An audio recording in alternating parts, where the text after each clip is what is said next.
LRS పై అధికార విపక్షాల మధ్య డైలాగ్ డైనమాట్లు పేరుతున్నాయి. ఎల్ఆర్ఎస్ క్రమబద్ధీకరణకు ప్రభుత్వం 25% రాయితీ ప్రకటించడంపై అపోజిషన్ పార్టీలు అగ్గి మీద గుగ్గిలమవుతున్నాయి.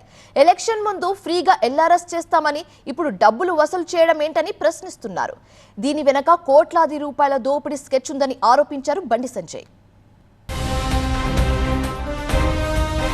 మార్చి 31 లోపు ఎల్ఆర్ఎస్ చేసుకుంటే 25% రాయితీ.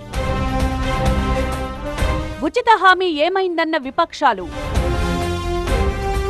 మోసానికి కాంగ్రెస్ కేర్ ఆఫ్ అడ్రస్ అన్న బీఆర్ఎస్.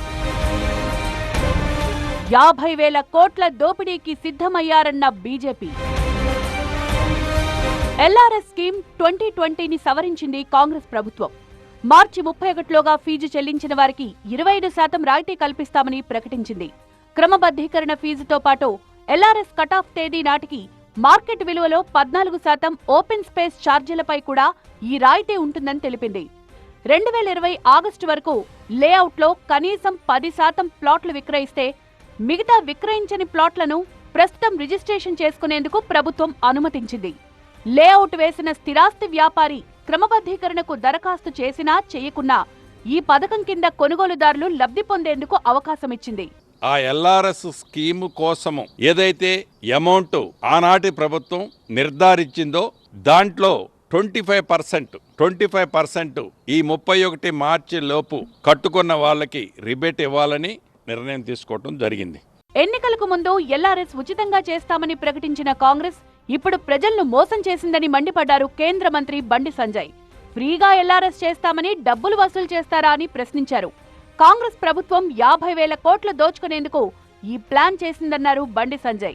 ఇదే రాష్ట్ర ముఖ్యమంత్రి గాని ఉత్తమ్ కుమార్ రెడ్డి గారు గాని ఇతర మంత్రులు గతంలో బీఆర్ఎస్ పార్టీ ఎల్ఆర్ఎస్ పెట్టినప్పుడు వీళ్లే మాట్లాడారు, మా ప్రభుత్వం అధికారంలోకి వస్తుంది, మేము ఫ్రీగా చేస్తాము, బీఆర్ఎస్ పార్టీ దోసుకుంటుంది, దాచుకుంటుంది పైసలు అని చెప్పి ఇదే కాంగ్రెస్ పార్టీ నాయకులు ఆ రోజు ఊకదమ్ముడు ఉపన్యాసాలు ఇచ్చారు. ఇలా 50,000 కోట్లు ప్రజల నుంచి వసూలు చేయడానికి, ప్రజల నుంచి దోసుకోవడానికి ఎల్ఆర్ఎస్ పేరు మీద ఇలా వీళ్ళు మళ్ళీ మాట్లాడుతున్నారు. కాంగ్రెస్ 420 హామీలిచ్చి అధికారంలోకి వచ్చి ఇప్పుడు మాట తప్పిందన్నారు బీఆర్ఎస్ నేతలు. తులం బంగారం మొదలు ఎల్ఆర్ఎస్ వరకు అన్ని మోసపూరిత హామీలిచ్చిందని మండిపడ్డారు గులాబీ నేతలు. ఎల్ఆర్ఎస్ లబ్ధిదారులు కాంగ్రెస్ ప్రభుత్వాన్ని నిలదీయాలన్నారు. ఆ రోజేమో మీరు కట్టకండి, మేము వచ్చిన తర్వాత రూపాయి లేకుండా ప్లాట్లు రెగ్యులైజ్ చేస్తాం అన్నోళ్ళు ఇవాళ మళ్ళా 25% రాయితీలు ఇస్తాం, కట్టండి, డబ్బులు కట్టండి అన్న మాట మాట్లాడుతున్నారు. మోసం చేస్తా ఉన్నారు. ఇవాళ మేము పిలిపిస్తా ఉన్నాం, ఎవరైతే ప్లాట్లు ఎల్ఆర్ఎస్ అప్లై చేసుకున్నారో మీరు ఒక్క పైసా కట్టకండి, మీ పక్షాన మేము పోరాడతాం, నిలదీస్తాం అసెంబ్లీలో. మీరు ఆ రోజు ₹1 తీసుకోకుండా లేఅవుట్ రెగ్యులరేషన్ చేస్తామన్నారు, ఇవాళ మీరు డబ్బులు ఎందుకు అడుగుతున్నారు అన్న విషయంలో మేము ప్రభుత్వాన్ని నిలదీస్తాం అసెంబ్లీలో.